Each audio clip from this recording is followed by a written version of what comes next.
Welcome back to Midday. Thanks for watching. I'm here with Dr. Rob from Paladuro Animal Hospital to talk a little bit about February is Pet Dental Health Month. And it's probably not something people think a lot about, you know, but then you got to smelling your dog's breath and it might come to you. I've got a friend that says give them back their puppy breath. Yes.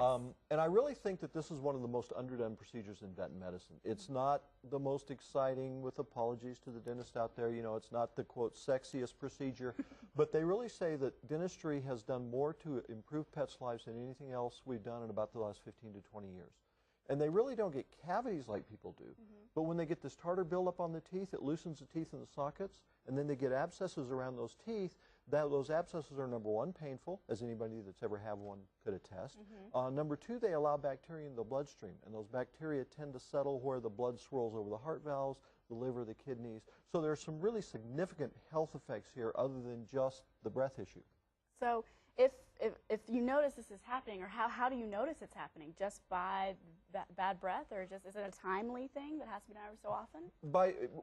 It really depends on the animal. They're a lot like people. You know, there are some people that are very casual about taking care of their teeth and do great. There are some people that are in the dentist all the time and do everything right.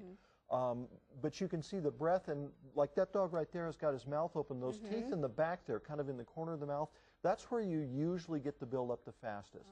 And it'll be yellow, almost coral looking tartar buildup there, and then that'll progress to the gums being red and painful and inflamed. Okay, and some things that people are concerned about as far as, I guess, going in, it is a procedure. Do they have to put the dogs under to do this, or is there anything to be concerned about in that way? It is an anesthetic procedure. It would be completely dishonest to imply that there's no risk. There's always risk with anesthesia.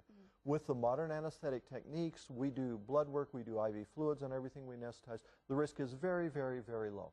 And I always tell people it's kind of like fastening your seatbelt in your car. Yes, the seatbelt can harm you, but the odds are thousands to one it's going to save you. And that's the way this technique is.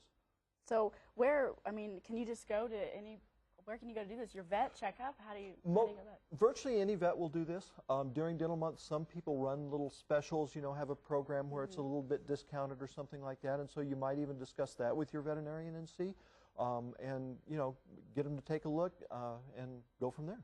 Something else folks might be confused about is, you know, certain chew toys or foods or something like that. Can those help? Those will help prevent tartar buildup. Once the tartar is, and there are a number of them out there, there are dental treats and greenies and any number of chew toys are helpful. Brushing is really ideal. Realistically, that doesn't happen a lot. Once the tartar is there, just like with us, you have to go in and mechanically remove it. So we anesthetize those guys to where we can work in the mouth, get in there, get up under the gums with high-speed pulsing stuff and ultrasonic things, and really get that mouth cleaned up.